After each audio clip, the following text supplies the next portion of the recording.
우리 다 같이 예수 우리 왕이여 찬양하심으로 주일 예배를 하나님께 드리겠습니다.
사도신경으로 신앙 고백하시겠습니다. 전능하사 천지를 만드신 하나님 아버지를 내가 믿사오며 그 외아들 우리 주 예수 그리스도를 믿사오니 이는 성령으로 잉태하사 동정녀 마리아에게 나시고 본디오 빌라도에게 고난을 받으사 십자가에 못 박혀 죽으시고 장사한 지 사흘 만에 죽은 자 가운데서 다시 살아나시며 하늘에 오르사 전능하신 하나님 우편에 앉아 계시다가 저리로서 산자와 죽은 자를 심판하러 오시리라. 성령을 믿사오며 거룩한 공회와 성도가 서로 교통하는 것과 죄를 사하여 주시는 것과 몸이 다시 사는 것과 영원히 사는 것을 믿사옵나이다. 아멘. 찬송가 357장 찬양하겠습니다.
주기도문으로 함께 하나님께 기도하는 주간입니다.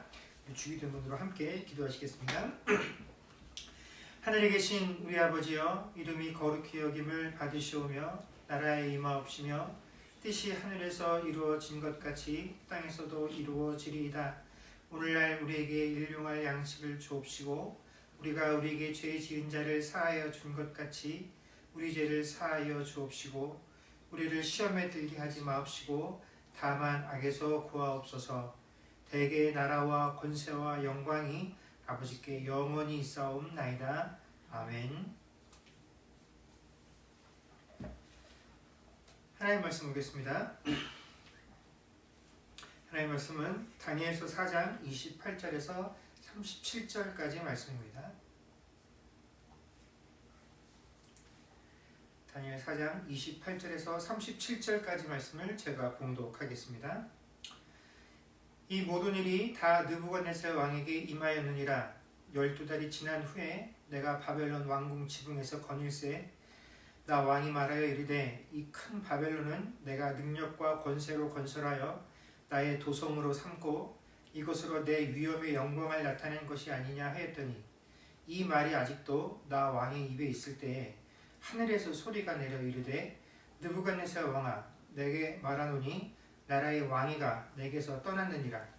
내가 사람에게서 가서 들짐승과 함께 살면서 소처럼 풀을 먹을 것이요 이와 같이 7대를 지내서 지극히 높으신 이가 사람의 나라를 다스리시며 자기의 뜻대로 그것을 누구에게든지 주시는 줄을 알기까지 이르리라 하더라. 바로 그때에 이 일이 나 느부갓네살에게 응함으로 내가 사람에게 쫓겨나서 소처럼 풀을 먹으며 몸이 하늘 이슬에 젖고 머리털이 독수리 털같이 자랐고 손톱은 새 발톱과 같이 되었더라. 그 기한이 참에 나 느부갓네살이 하늘을 우러러 보았더니 내 총명이 다시 내게로 돌아온지라. 이에 내가 지극히 높으신 이에게 감사하며 영생하시는 이를 찬양하고 경배하였나니 그 권세는 영원한 권세요 그 나라는 대대에 이르리로다. 땅의 모든 사람들을 없는 것 같이 여기시며 하늘의 군대에게든지 땅의 사람에게든지 그는 자기 뜻대로 행하시나니 그의 손을 금하시든지 혹시 이르시기를 내가 무엇을 하느냐고 할 자가 아무도 없도다. 그때 내 총명이 내게로 돌아왔고 또 내 나라의 영광에 대하여도 내 위엄과 광명이 내게로 돌아왔고 또 나의 모사들과 관원들이 내게 찾아오니 내가 내 나라에서 다시 세움을 받고 또 지극히 위세가 내게 더하였느니라. 그러므로 지금 나 느부갓네살은 하늘의 왕을 찬양하며 칭송하며 경배하노니 그의 일이 다 진실하고 그의 행하심이 의로우심으로 교만하게 행하는 자를 그가 능히 낮추심이라. 아멘. 저희가 다니엘서 4장 28절부터 37절까지의 내용을 살펴보았습니다. 그런데 사실 이 다니엘 4장은 그 1절부터 마지막 37절까지 전체가 한 이야기로 구성이 되어 있지요. 그렇기 때문에 이 다니엘, 오늘 저희가 읽었던 구절들을 이해하기 위해서 28절 이전의 내용들이 과연 무엇인지를 한번 먼저 살펴보도록 하겠습니다. 사장의 시작은 느부갓네살 왕이 또 다른 꿈을 꾸는 것으로 시작을 합니다. 이 왕이 꾸었던 꿈의 내용은 땅에 한 중앙에 큰 나무가 있는데 이 나무가 견고할 뿐만 아니라 그 길이가 얼마나 큰지 하늘 끝까지 닿을 정도로 나무가 컸고 이 나무에는 잎사귀가 크고 열매도 풍성해서 각종 들짐승과 새들이 그 나무 밑으로 와서 휴식을 취하고 또 새들이 그 나무까지 곁들면서 그 나무에서 나는 것을 먹고 마셨습니다. 육체를 가진 모든 것들이 그 나무에서 나는 것을 통해서 먹을 것을 얻었다라고 그 꿈의 내용이 등장을 합니다. 그런데 하늘로부터 한 순찰자가 내려와서 그 나무를 베어버리고 가지를 자른 후에 그곳에 머물러 있었던 각종 들짐승과 새들을 다 쫓아냅니다. 그리고 그 나무의 구루터기만을 남긴 채 그 구루터기를 새와 놋줄로 묶어 두고 마지막에 뭐라고 이야기를 하냐면 그 마음이 변하여 사람의 마음 같지 않고 짐승의 마음을 받아 7대를 지내리라 라는 것이 이 꿈 느부갓네살 왕이 꾼 꿈의 내용이었습니다. 왕이 이 꿈을 기이 여겨서 술사들을 불러다가 자신의 꿈의 내용을 이야기하고 이 꿈의 내용을 해석해 달라고 했는데 누구도 이 꿈의 내용을 해석해내지 못했고 마지막으로 다니엘이 와서 이 꿈의 내용을 해석해 줍니다. 그런데 다니엘이 이 꿈의 내용을 다 듣고 난 이후에 굉장히 놀라고 번민하여서 왕에게 이 꿈을 해석하기 이전에 뭐라고 얘기를 하냐면 이 꿈의 내용들이 왕이 미워하는 사람들에게 응하기를 원하며 또 왕의 대적에게 이 꿈의 내용들이 이루어지기를 원한다라고 할 정도로 이 꿈의 내용이 매우 심각했다라는 것을 짐작할 수가 있습니다. 그렇게 해서 다니엘이 들려준 이 꿈의 내용은 이렇습니다. 우선 이 나무는 느부갓네살 왕을 가리키는 것입니다. 이 나무의 끝이 하늘에 닿았다라는 것은 이 느부갓네살 왕의 권세와 위엄이 하늘에 닿을 정도로 대단했다라는 것을 보여줍니다. 그런데 갑자기 하늘로부터 한 순찰자가 내려와서 그 나무를 베어버리고 가지들을 잘라버리고 그루터기만 남겨둔 채 폐허로 만들어서 그때가 7회가 될 것이다 라는 것이죠. 바로 이 기간 동안 왕은 사람으로서의 본성이나 이성을 간직한 채로 살아가는 것이 아니라 그 모든 것들을 상실하고 마치 들짐승과 같은 상태로 7년을 지내게 될 것이다 라는 것입니다. 그리고 이 모든 것들이 다 지난 이후에 이 기간들을 통해서 왕이 깨달을 내용이 뭐냐면 지극히 높으신 이가 세상 나라를 다스리고 누구에게라도 그 지극히 높으신 이가 나라의 권세를 주시는 또 빼앗기도 하시는 분이시다라는 사실을 깨닫게 될 것이다 라는 것이 이 꿈의 내용이었다라는 것입니다. 그러면서 마지막으로 그 꿈에 더해서 다니엘이 이렇게 권면을 합니다. 왕이시여 공의를 행하십시오. 가난한 자들을 긍휼히 여기십시오. 그러면 당신의 죄악이 사해질지 모릅니다. 그러면 하나님께서 이 꿈의 내용이 아니라 당신의 이 평안함을 혹시라도 오래 지속시켜줄지 모르니까 이렇게 행하십시오라는 권면으로 모든 내용들이 끝나는 게 27절까지의 내용입니다. 그러나 이 꿈의 해석을 들은 지 12달이 지난 후에 느부갓네살 왕이 어떻게 합니까? 자신의 왕궁의 지붕을 거닐다가 자신이 이룬 그 업적들을 바라보며 자기가 이룬 것들에 대해서 자화자찬을 하게 됩니다. 그리고 이 말이 채 끝나기도 전에 어떻게 됩니까? 왕이 자신의 이성을 상실한 채로 정신이 나가서 들짐승과 같은 상태가 되어서 7년을 지내게 됩니다. 그리고 7년이 지난 후에 갑자기 그가 모든 것들을 정상적으로 회복하게 되고 그 이후에 그런 하나님을 찬양하고 하나님이 어떠한 분이시다라는 것을 고백하는 것이 바로 다니엘서 4장 전체의 내용이다라는 것입니다. 자, 우리는 4장 맨 마지막 절에 나와 있는 것처럼 이 느부갓네살 왕이 당한 이 모든 일들의 원인을 교만이다라고 생각하고 있습니다. 그래서 교만을 굉장히 경계하게 되지요. 사실 교만하다라는 것은 우리가 꼭 신앙이 아니더라도 세상에서도 교만한 사람을 좋아하는 경우는 없습니다. 누구라도 이 교만을 경계의 대상으로 삼고 특별히 신앙 안에서 이 교만이라는 것은 단순히 한 사람의 인격을 평가하는 것이 아니라 굉장히 중요한 죄의 모습으로 성경에서 끊임없이 이 교만이라는 것을 우리에게 경계할 것에 대해서 주의를 주고 있습니다. 이 교만이라는 단어의 뜻을 사전에서 찾아보게 되면 남을 존중하고 자기를 내세우지 않는 태도다라고 정의하고 있습니다. 그래서 우리는 흔히 이 교만이라는 말의 반대말을 겸손이다라고 생각들을 합니다. 그래서 일상의 삶에 있어서도 우리는 되도록이면 교만하지 않고 겸손한 자로 보이려고 노력을 하고 또 우리 신앙생활에 있어서도 우리가 이 겸손한 신앙생활에 무게를 둡니다. 그래서 남보다 나를 낮추는 것에 많이 노력들을 하고 있죠. 그런데 교만하지 않고 겸손하게 산다는 것이 굉장히 어려운 일입니다. 왜 그러냐면 이 교만이라는 것을 우리가 정의하기가 굉장히 어렵기 때문에 그렇습니다. 특별히 이 시대를 살아가고 있는 우리에게는 교만과 자신감이라는 이 영역을 구분하기가 굉장히 어렵다라는 것이죠. 우리는 누구라도 교만이라는 것은 나쁜 것이다 라고 판단을 하고 기피하려 합니다. 그러나 동시에 우리는 자신감이라는 것은 꼭 필요한 것, 좋은 것이다 라고 판단을 합니다. 그래서 요즘은 부모들도 자기 자녀들의 기를 죽이지 않기 위해서 무던히 애를 씁니다. 어떻게 하든지 내 자녀들에게, 내 가족들에게 자신감을 북돋우어서 그들이 자신감 가지고 자신들 앞에 닥치는 이 상황들을 대면하고 이겨나가기를 기대하고 원한다라는 것이죠. 혹 자신감이 떨어져서 내 가족이나 내 자녀들이 할 수 있는 일도 못하게 되지는 않을까 걱정들을 하게 되기 때문에 그렇습니다. 예, 자신감 필요합니다. 우리가 세상을 살아가면서 불필요하게 위축되고 걱정하는 시간으로 우리의 삶을 채울 필요는 없죠. 그런데 문제는 뭐냐면 항상 우리 인간이라는 존재가 이 자신감이라는 영역과 교만이라는 영역에 적정한 선을 알지 못한다라는 것입니다. 어디까지가 도대체 자신감이고 어디를 넘어가게 되면 우리가 그것을 교만이다라고 칭하게 되는 것일까요? 제가 이 부분에 대해서 이야기를 하니까 혹자들은 남에게 피해를 주면 그건 교만이고 피해를 주지 않게 되면 그것은 자신감이다라고 이야기를 하는 분들도 있습니다. 물론 그것도 한 가지 기준이 될 수는 있습니다. 그러나 만약에 그런 이유가 기준이 된다라고 한다면 여러분이 느부갓네살이 이룬 것들을 과연 우리가 교만이다라고 부를 수 있을까요? 한번 생각을 해봅시다.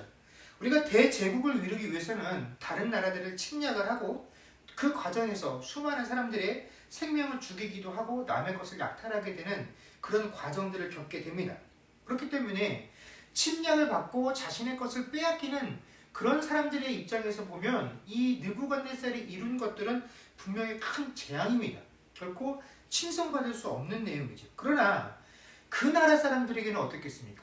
이것은 칭송받아 마땅한 일이고 좋은 일이고 그런 왕이 우리에게 있다라는 것은 복이다라고 여길 것이다라는 것입니다. 여러분, 이 느부갓네살이 행한 그 일들은 인류의 역사 속에서 비일비재한 일들입니다. 심지어 기독교도 이런 가치를 내세우고 세상을 향해서 칼을 들고 무기를 휘두르고 남의 것을 빼앗을 때가 있었다라는 것입니다. 기독교의 이름으로도 이런 일들은 수없이 진행되어져 갔다라는 것이죠. 그렇기 때문에 우리가 자신의 것을 보고 감탄하고 야 내가 정말 대단한 것을 이루었구나 하는 이것을 우리가 교만이다라고 생각해서는 안 된다라는 것입니다. 우리는 이처럼 교만이라는 것을 매우 제한적으로 사용을 하죠.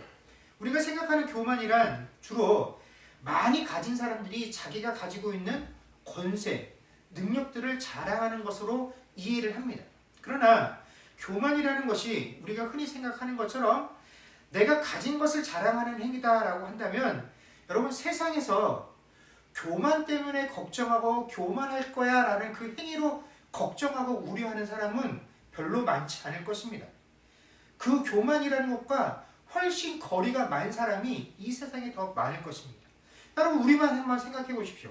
우리 중에 내가 가진 것이 많고 가진 권세가 많고 능력이 많아서 난 남들 앞에서 교만해질 수 있어. 그래 조심해야지. 내가 스스로 거기에 포함된다고 생각하는 사람들이 몇 명이나 있겠습니까? 대부분의 사람들은 나는 누군가에 비해서 항상 부족하고 연약하고 가진 것이 없다라고 생각을 합니다. 그래서 끊임없이 조금 더 가지려고 하고 더 높아지려고 하는 것이 우리들의 심리지 누구도 나를 가진 게 많아서 권세가 높아서 똑똑해서 난 교만의 죄에 빠질 수 있는 그런 여건에 그런 조건에 해당해 라고 판단하는 사람은 거의 없다라는 것입니다. 자, 그럼에도 불구하고 우리가 그렇게 느끼고 있음에도 불구하고 성경은 이 교만이라는 것이 일부 사람에게 우리가 생각하는 것처럼 가진 것이 많고 능력이 뛰어난 그런 사람들에게만 일어날 수 있는 죄가 아닌 누구라도 범할 수 있는 그리고 이 죄는 굉장히 치명적이다라고 우리에게 경계할 것을 끊임없이 성경이 우리에게 요구하고 있다는 것입니다. 그렇기 때문에 우리가 세상을 살아가면서 느끼는 그 교만이라는 것보다 성경이 왜 우리에게 교만에 대해서 경계하는지 도대체 성경이 왜 우리에게 말하는 교만은 세상의 교만과 어떤 차이점이 있는지를 조금 더 세밀하게 살펴볼 필요가 있다는 것입니다. 여러분 성경에서 우리에게 교만하지 말라고 말하는 것은 가진 바를 자랑하지 말라는 그런 의미가 아니라 내가 하나님과 같아질 수 있다는 욕망을 가지는 것 그것을 일컫는 죄가 바로 교만이다라는 사실을 알아야 합니다.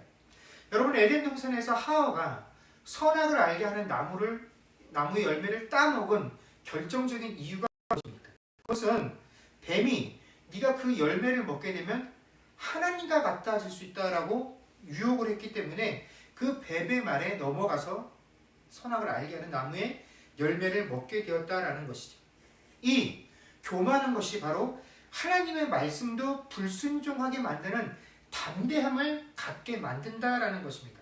그래서 하나님과 같아진다라는 것은 결국 무엇을 의미합니까? 하나님을 나의 주인으로 인정하지 못한다라는 것이고 그렇기 때문에 하나님의 통치를 받을 수 없다라는 것 이것이 바로 교만으로부터 출발되어지는 것입니다. 그래서 이것이 우리에게 불순종이다라는 모습으로 드러나게 되지만 이 불순종의 근원이 되는 인간의 마음 상태가 바로 이 교만으로부터 출발되어지기 때문에 성경은 끊임없이 우리에게 교만하지 말 것에 대해서 경계를 하는 것입니다.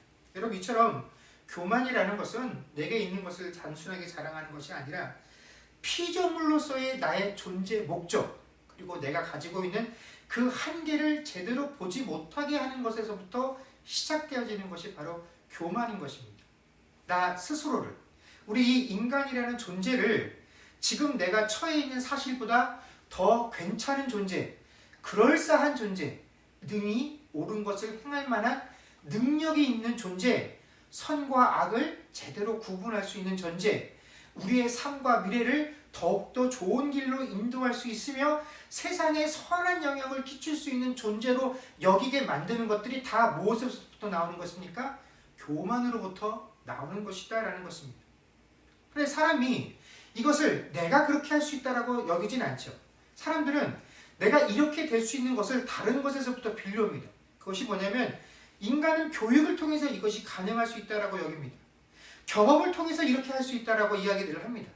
과학과 기술의 진보가 이것들을 이룰 수 있게 한다라고, 우리가 이것들을 활용하면 그것이 가능하다라고, 그것 자체가 가지고 있는 그 가치 이상의 의미를 내 삶에 투여하는 것, 그것을 의지하게 되는 것, 이것이 바로 교만한 자들의 모습이다라는 것입니다. 여러분, 교육이 나쁘다라는 것이 아닙니다. 인간들이 지금까지 이뤄낸 법과 문화, 과학과 기술, 도덕과 같은 그런 가치 체계가 전혀 무의미하다, 그런 것들을 가치를 부인하려는 것이 아닙니다. 그것들은 엄연히 필요합니다. 사람이 필요하는데, 사람이 살아가는데 분명히 필요한 존재들입니다. 그런데 이것들의 필요 이상의 가치와 의미를 부여함으로써 우리 스스로를 제대로 판단하지 못하게 만드는 그 모든 것들, 우리의 존재의 목적, 가치, 그것을 제대로 보지 못하게 하고 그 일에 실패하게 만들게 되는 그 모든 것들을 좋아하는 이 마음이 바로 교만이기 때문에 성경은 우리에게 교만에 대해서 경계하도록 하는 것입니다. 예를 들면 이런 것입니다. 여러분, 명품이 있습니다. 명품이 비싸고 좋은 것이다 라는 사실은 누구도 부인할 수 없는 사실입니다. 여자분들이 좋아하는 의류나 각종 장구류, 혹은 남자들이 좋아하는 자동차와 같은 그런 것들을 예로 놓고 보면 그 물건 자체는 비싸지만 좋다라는 것입니다. 그것은 누구도 부인할 수 없는 것이죠. 그러나 그것을 소유한 사람이나 그것을 타고 다니는 사람이 그것을 소유했다라는 것으로 비싼 사람, 좋은 사람이 되는 것은 결코 아닙니다. 여러분, 돈이 많은 사람이 비싼 차, 또 비싼 장구류를 소유하는 것, 이것은 절대로 교만이 아닙니다. 또 부자이고 충분히 그것들을 소유할 만한데도 불구하고 무슨 이유에서인지 모르나 그것들을 소유하지 않는 것을 보면서, 타지 않는 것을 보면서 우리가 그 사람을 겸손한 사람이다라고 말할 수도 없다라는 것입니다. 왜냐하면 여러분, 뭔가를 소유하고 소비하고 또는 할 수 있음에도 불구하고 그것을 절제하는 것들은 교만도 겸손한 것도 아니다라는 것입니다. 겸손이라는 것은 그 물건 자체가 가지고 있는 그 기능적인 가치, 그 이상의 의미를 부여하지 않을 때 갖고 있는 것이 바로 겸손이다라는 것이죠. 여러분, 내가 비싼 차를 타고 명품 옷을 입고 명품 장구류를 소유하고 있다라고 해서 이것들을 기준으로 삼아 타인과 나를 비교하면서 이것을 갖지 못한 사람들은 너희는 열등하고, 나는 이것을 소유했기 때문에 이것을 통해서 나는 너보다 더 가치 있는 인생이다라고 평가하지 않는 것, 이것이 겸손하다라는 것입니다. 나는 돈이 저 사람보다 많아서 이 좋은 것을 쓰고 있지만 그냥 이것은 저 사람이 쓰고 있는 것보다 좋은 것일 뿐이지 이것이 내 가치를 높여주거나 이것이 없다라는 것이 저 사람의 가치를 편하지 않는다라는 것, 이러한 의식을 가지고 있는 것이 겸손한 것입니다. 하지만 자신이 소유하지 못한 것을 다른 사람들이 가지고 있는 것들을 보면서 야, 돈이 많다고 저런 거 그냥 막 사서 쓰면 돼? 하고 그 사람을 공격하거나 그 사람의 가치를 평가절하하는 것은 결코 겸손함이 아니다라는 것입니다.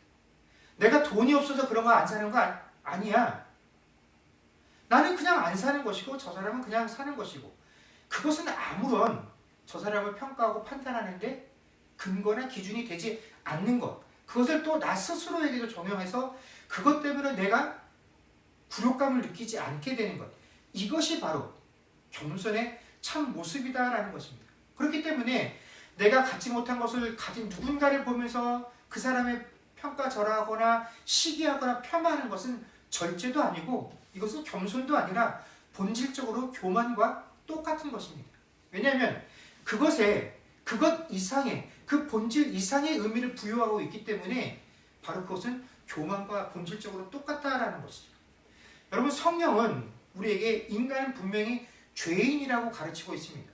인간은 본성적으로 부패하고 타락한 존재이기 때문에 그들이 가진 것으로, 자신들이 쌓은 것으로 그들 스스로, 우리 스스로를 절대로 온전하게 만들 수 없습니다. 우리는 의를 행할 수 없는 존재입니다. 우리가 가진 어떠한 것으로도 하나님의 기준을 만족하게 할 수 없는 존재입니다. 그러므로 우리가 아무리 많은 부를 가지고 명예를 가지고 지식을 가지고 권력을 가졌다 할지라도 여러분, 그것을 얼마나 소유했는 것과는 상관없이 예수 안에 있지 못한 인생들은 다 뭡니까? 불행한 인생입니다. 왜냐하면 그들의 궁극적인 결과는 마지막 때에 이르렀을 때 육체적인 죽음과 그 육체적인 죽음 뒤에 영원한 형벌을 받을 것이기 때문에 그렇다라는 것이죠. 그런데 우리가 이미 그것을 알고 있음에도 불구하고 그것을 아는 이들이 신자라고 말을 하면서도 우리가 이 세상을 살아가면서 이런 우리 자신의 본질을 제대로 보지 못하고 우리도 이 땅을 살아가면서 부와 권력과 지식과 지혜를 덧입어서 이것들이 있으면 내가 더 행복해지고 내가 더 만족감을 누리고 이것들이 우리의 삶을 개선시킬 수 있고 이것들을 통해서 내가 하나님을 더욱더 만족하게 할 수 있는 자리로 나아갈 수 있다라고 여기는 그 모든 것들이 바로 뭡니까? 교만이다라는 것입니다. 여러분, 느부갓네살이 하나님께 저주받은 죄의 본질이 바로 야, 내가 이런 것들을 이뤘지, 내가 이런 것들을 가지고 있어, 자기 자랑을 한 것이 바로 이 본질의 교만이 아니라 나를 보지 못한 것, 내가 어떠한 존재인지를 제대로 알지 못하는 것, 이것이 바로 하나님께서 그를 치신 바로 교만의 본질이다라는 것입니다. 그래서 하나님께서 그를 어떻게 하신 것입니까? 그 교만을 깨달아 그를 낮추신 것이 바로 이 교만이 가지고 있는 죄의 특징이다라는 것입니다. 신자인 우리도 내가 이런 모든 것들을 하나님께서 허락하셨다라고 고백하고 인정하지만 스스로 내가 행한 노력과 열심도 부정하지 않습니다. 여러분, 교회 안에서 우리가 어떤 행사들을 진행할 때 한번 유심히 살펴보십시오. 교회 안에서도 무언가를 행하게 되면 항상 등수를 만들어 놓고 점수를 매깁니다. 그 과정에서 여러분, 저 사람이 나보다 더 높은 등수를 갖고 더 높게 평가되었을 때 스스로 그것이 용납되어지지 않고 받아들여지지 않으면 사람들은 그것을 인정하지 않습니다. 내가 저 사람보다 더 많이 했노라고, 몇 장이라도 더 읽었노라고, 몇 명이라도 더 전도했노라고 해서 이것을 정정하려고 하죠. 우리가 고백하는 것처럼 내가 이런 모든 것들이 하나님께서 내게 베푸신 것이고 하나님께서 허락하셨기 때문에 이 일이 되어진 것이다 라고 우리가 인정한다라고 한다면 누가 상을 받든지 누가 몇 등이 되든지 그게 나에게 도대체 무슨 문제이겠습니까? 그러나 우리 중에 그렇게 하는 이들이 많지 않다라는 것입니다. 여러분, 그렇다면 느부갓네살과 내가 다른 것이 무엇이 있겠습니까? 그는 불신자이고 나는 신자이기 때문에 그의 모습은 하나님 앞에서 교만한 것이고 나는 그렇지 못하다라고 말할 수 있겠습니까? 이런 것이 다른 것이다라고 판단할 수 있겠습니까? 결코 그렇지 않다라는 것입니다. 주어진 가치 그 이상의 의미를 부여하고 그것들을 통하여 내가 채워지고 발전하고 만족할 수 있다고 여기는 것, 그래서 그것들에 내 눈이 가려져서 하나님이 나를 바라보시고 판단하는 그 내 인생의 본질들을 제대로 판단하지 못하고 하나님의 관점으로부터 떠날 수 있도록 만드는 그 모든 것들이 바로 교만이고 느부갓네살이 하나님께 받았던 그 징계의 본질 원인이다라는 것입니다. 그런데 이 느부갓네살 이야기의 초점은 한나라 이방인의 왕에 관한 것이 아니다라는 것이죠. 여러분, 느부갓네살 이전에도 그 이후에도 이런 사람은 역사 속에 넘쳐나게 됩니다. 그런데 왜 지금 이 시점에 이스라엘 백성들이 바벨론에 패망당해서 그 바벨론에서 포로 생활하고 있는 그 시점에 그 큰 제국을 다스리고 있었던 그 바벨론 왕에게 이런 하나님의 심판과 회복들이 진행되어졌던 것일까요? 지금 이 이야기는 느부갓네살을 통하여 하나님께서 그 백성 이스라엘에게 행하시는 말씀이기 때문에 그렇다라는 것입니다. 여러분, 지금 하나님께서 이 이방인의 왕의 모습을 통하여 그를 책망하셨던 그 내용들이 바로 이스라엘이 하나님께 범했던 죄의 모습이다라는 것, 그것들을 지금 이스라엘에게 책망하고 계신 것입니다. 그리고 동시에 이 느부갓네살을 회복하시는 모습을 통하여 하나님께서 이스라엘을 회복하실 것임을 약속으로 주고 계시는 것입니다. 여러분, 오늘 이 꿈을 꾸고 또 다니엘을 통해서 이 꿈의 해석을 듣기 이전에도 이미 느부갓네살 왕은 수차례에 걸쳐서 하나님의 능력과 위엄에 대해서 충분한 경험들을 했습니다. 그는 그 사건들을 통해서 하나님이 어떠한 분이신지를 체험했고 깨닫고 그런 하나님을 찬양하고 하나님께 경배했습니다. 심지어 하나님을 업수히 여기고 말하는 자들이 있다면 그들을 절대로 그냥 두지 않겠다라고 그런 엄벌의 내용을 제국에 선포하기까지도 했었던 왕입니다. 그러나 그렇게 하나님을 찬양하고 하나님을 모독하는 자들을 벌하겠다라고 말을 하고 나서도 그냥 돌아서면 그는 모든 것들을 다 잊어버리고 살았습니다. 지금까지 그가 경험하고 체험하고 알았던 내용들이 그의 삶에 아무런 영향을 주지 못했다라는 것입니다. 그는 하나님 모르는 자로, 하나님 없는 자로 살아갔다라는 것이죠. 그런 시간들이 계속해서 되풀이되고 있었다라는 것입니다. 그리고 오늘 이 다니엘서 4장에 이르러서 또다시 하나님께서 느부갓네살에게 꿈으로 경고를 하고 계셨습니다. 그리고 친절하게도 다니엘을 통하여 그 내용을 가르쳐 주시고 마지막으로 그에게 또 다니엘의 권면을 통해서 기회를 주시죠. 뭐라고 합니까? 공의를 행하고 가난한 자를 긍휼히 여기면 혹시 당신의 죄가 사여져서 이 당신의 견고함이 혹시 이 평안함이 더 지속될지도 모르겠습니다라는 그런 권면을 했음에도 불구하고 느부갓네살 왕은 어떻게 합니까? 이 경고를 진지하게 듣지 않았다라는 것입니다. 그래서 다니엘의 권면을 듣고 1년이 되던 그 시점에 바로 그 꿈의 내용들이 고스란히 그에게 이루어지게 되었다라는 것입니다. 여러분, 바로 이 느부갓네살 왕이 하나님을 알고 하나님을 인정하고 그러나 그런 인정한 하나님 없이 살아가고 마지막까지도 하나님의 권면을 귀담아 듣지 않았던 그래서 결국에 하나님의 심판을 받게 되는 이 일련의 과정들이 이스라엘이 하나님께 택함을 받고 하나님과 함께 생활하며 그러나 하나님께 불순종하고 끊임없이 하나님께 권면을 들었음에도 불구하고 마지막까지 그 하나님의 권면을 귀담아 듣지 않아서 바벨론에게 패망되어지는 이 일련의 과정과 완벽하게 일치한다라는 것입니다. 이스라엘은 하나님의 백성으로 선택을 받아서 참으로 많은 것들을 누리며 살아가는 족속이 되었습니다. 그런데 그들은 하나님의 백성이라는 자신들의 위치를 망각하고 있었죠. 그들은 자신들이 잘난 줄 알았습니다. 자신들이 하나님의 기준에 합당해서 자신들이 잘하기 때문에 자신들이 노력하기 때문에 하나님께서 그들을 끊임없이 보호하시고 동행하시는 줄로 알았습니다. 그래서 그것이 곧 그들에게 교만이 되었고 그 교만이 하나님 앞에 자신들이 어떠한 존재라는 그 본질들을 제대로 보지 못하게 되었을 때 그들은 하나님 앞에 어김없이 불순종했다라는 것입니다. 그러나 그 불순종 가운데서도 하나님은 끊임없이 이 이스라엘 백성들을 사랑하셨기 때문에 그들에게 기회를 주셨죠. 그들을 징계하기도 하셨으나 그들을 끊임없이 되돌리시면서 그 과정들을 통하여 하나님 뜻에 합당한 자들, 하나님 앞에 부름받았다라는 것이 어떤 것인지를 깨달아 거기에 합당한 모습으로 살 수 있는 기회들을 허락해 주셨습니다. 선지자들을 통하여 끊임없이 그들에게 경고하셨죠. 그러나 그 선지자들의 경고에도 불구하고 이 이스라엘은 하나님의 권면을 절대로 귀담아 듣지 않았다라는 것입니다. 하나님께서 당신의 백성들을 그렇게 두실 리 없다라고 여겼던 것입니다. 그러면서 자신들이 스스로 옳다고 여기는 바를 따라 살아갔죠. 그리고 그 결과가 바벨론에 의해 패망하여 지금 포로로 살아가고 있는 지금 이스라엘의 모습이다라는 것입니다.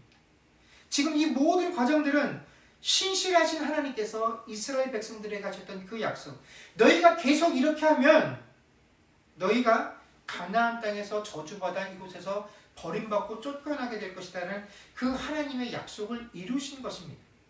그러나 하나님께서는 이스라엘을 영원히 이 상태로 두시지는 아니할 것입니다. 하나님께서 그렇게 권면하고 경고했던 이 느부갓네살 왕이 7년간 폐인처럼 살다가 그가 다시 정상으로 회복시켜 주셨던 것처럼 하나님은 이스라엘을 다시 회복시켜 주실 것입니다. 느부갓네살이 정신을 차리고 하나님께 회개해서 하나님께서 그를 회복시켜 주신 것이 아닙니다. 하나님께서는 느부갓네살을 징계하시기 전에 이미 그에게 이 기한을 정해 주셨죠. 16절에 보면 7대를 지내리라 하셨고, 그 기한이 차자 하나님께서는 느부갓네살의 정신을 온전하게 해주셨고, 바로 그 이후에 모든 것들이 정상으로 돌아오게 해주셨다라는 것입니다. 여러분, 이 7년 동안 느부갓네살은 인간의 정신이 아닌 들짐승과 같은 상태로 살아가고 있었습니다. 그런데 그런 처지에 있었던 사람이 여러분 무슨 정신이 온전해서 그 7년 동안 깨닫고 깨달아서 하나님 앞에 회개하고 그 결과로 하나님께서 그를 회복시켜 주셨겠습니까? 그는 하나님께 징계받을 때나 회복되어질 때나 변한 것이 하나도 없는 상태였습니다. 오히려 그 징계를 통하여 그 이전보다도 더 온전하지 못하고 더 열악한 상황 속에 있었으나 그런 그를 하나님께서 회복시켜 주셨죠. 그래서 온전히 하나님의 은혜인 것입니다. 이것 또한 신실하신 하나님께서 그에게 주셨던 약속을 실행하신 것이죠. 그런데 왜 하나님께서 느부갓네살 왕에게 이 7대라는 7년의 기간 동안 그가 황폐하게 있을 것이냐, 이 기간을 정해주신 이유는 이스라엘이 바벨론에서 포로 생활을 했었던 그 70년이라는 시간을 암시하는 기간이기 때문에 그렇다라는 것입니다.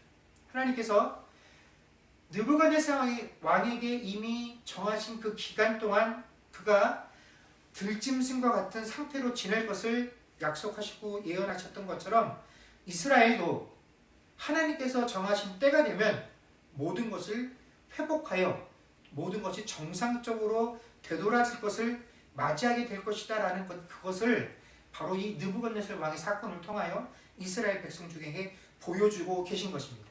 그 하나님의 정하신 때가 34절에 그 기한이 참회라는 것입니다. 여러분, 우리는 이 땅을 살아가면서 늘 우리 스스로를 이 세상에 바벨론 포로와 같은 존재로 그런 위치로 살아간다라고 느끼며 살아가는 것이 맞습니다. 왜냐하면 우리는 하나님의 백성이기 때문에 이 땅에 살면서 이 땅의 가치관과 기준에 따라 살아가기 때문에 그렇다라는 거죠. 우리는 이 세상 속에서 끊임없이 세상이 정해놓은 가치관과 하나님 자녀로서의 가치관을 지키기 위해서 끊임없이 충돌하고 고민하고 번뇌하고 그 선택에 대한 결과와 책임을 지는 그런 삶을 살아가기 때문입니다.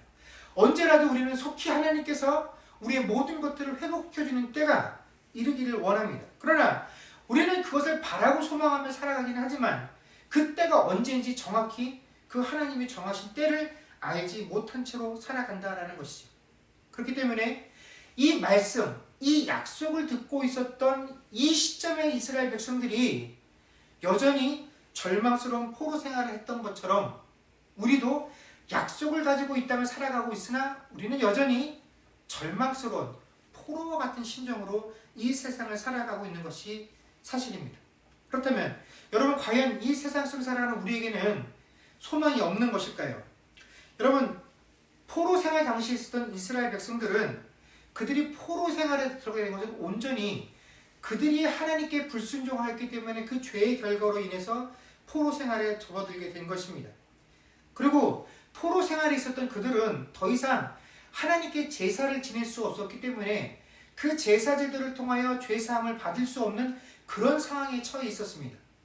하나님께 자신의 죄를 사할 수 없었기 때문에 감히 하나님께 우리를 구원해 달라고 뻔뻔스럽게 하나님께 그것을 요구할 수도 없는 그런 상황에 처해 있었던 것이 바로 이 포로 시절에 이스라엘 백성들이 처해 있었던 상황이었습니다.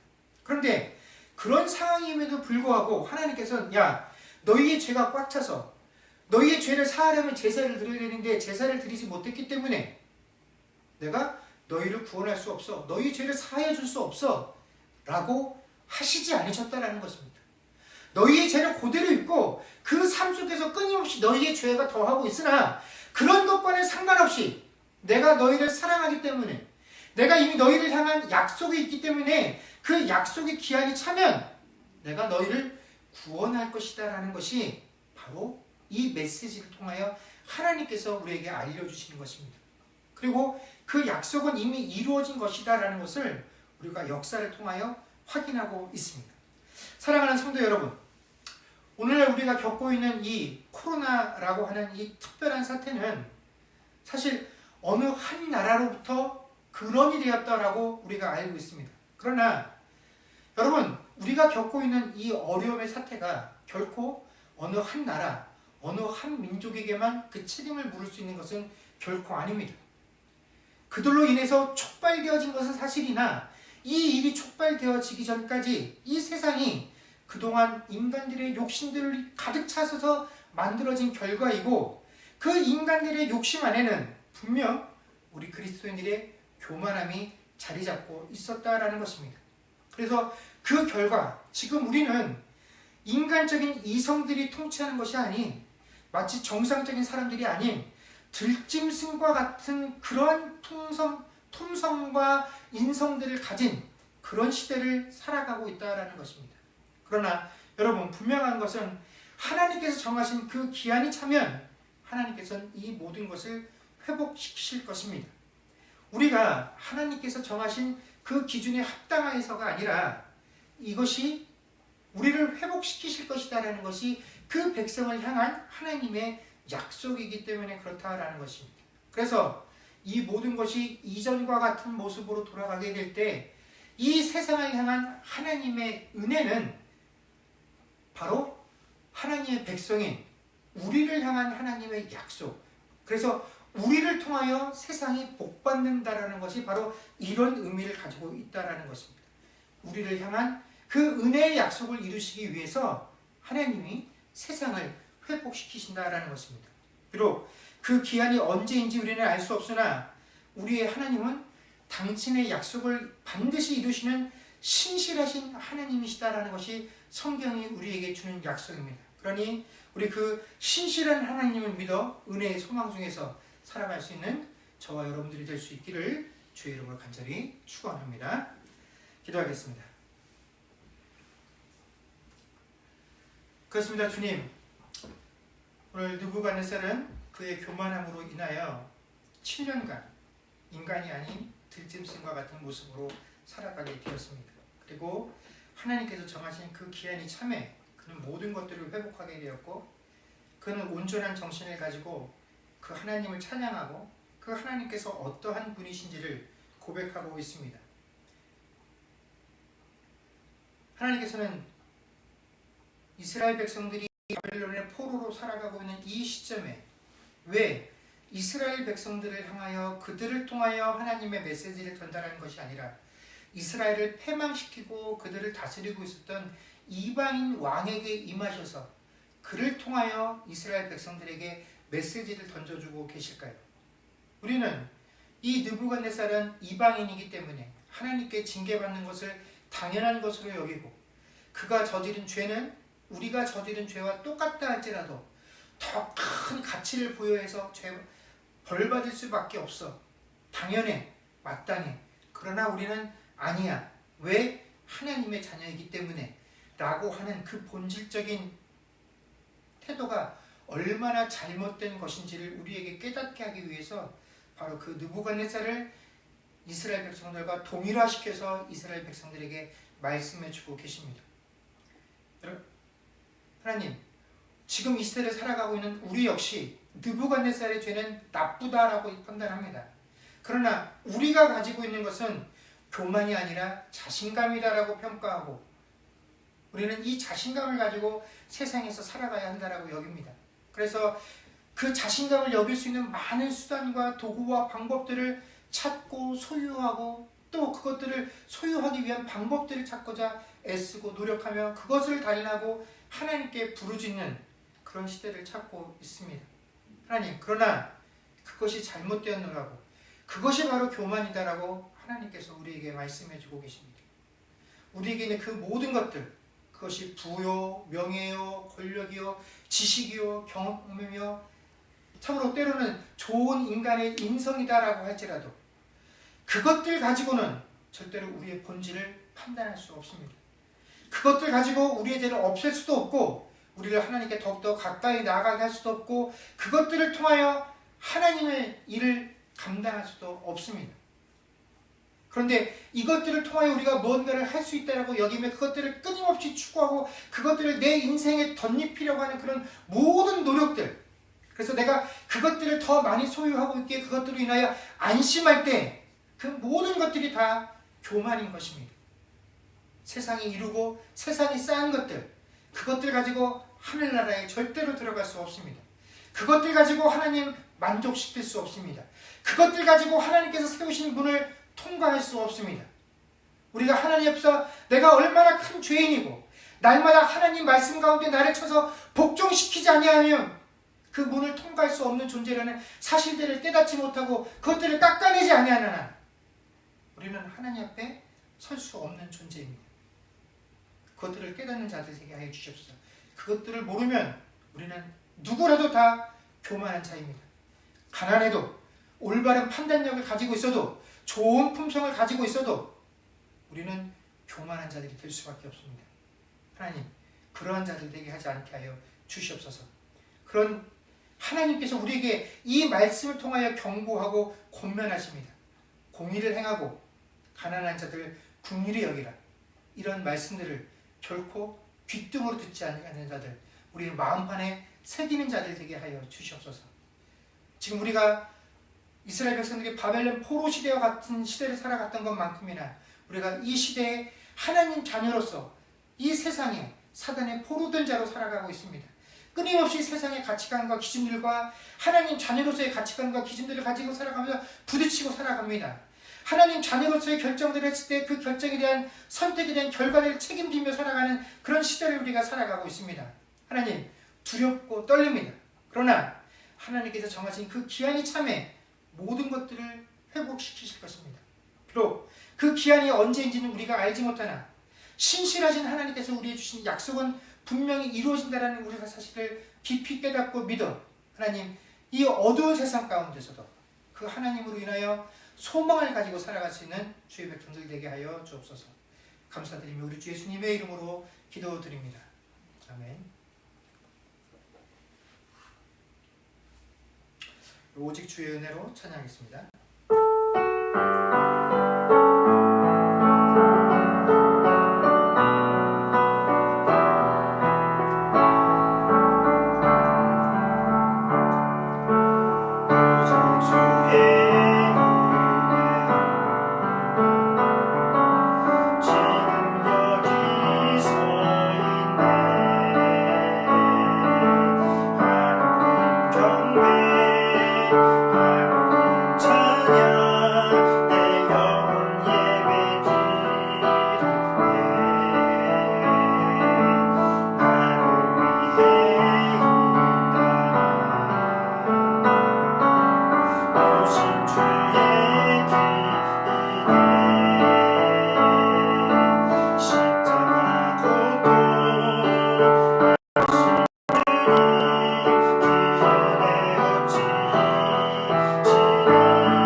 기도하겠습니다. 지금은 우리 주 예수 그리스도의 은혜와 하나님 아버지의 크신 사랑과 성령님의 교통하심과 충만케 하는 역사가 이제 그 기한이 참에 하나님께서 우리에게 약속하신 그 모든 것들을 이행하실 신실하신 하나님을 믿으며 이 땅 가운데 소망 갖고 살기로 고백하는 주의 백성들과 그들의 가정과 사업과 자녀들과 미래와 이 교회 위에 이제로부터 영원토록 함께 있을지어다. 아멘.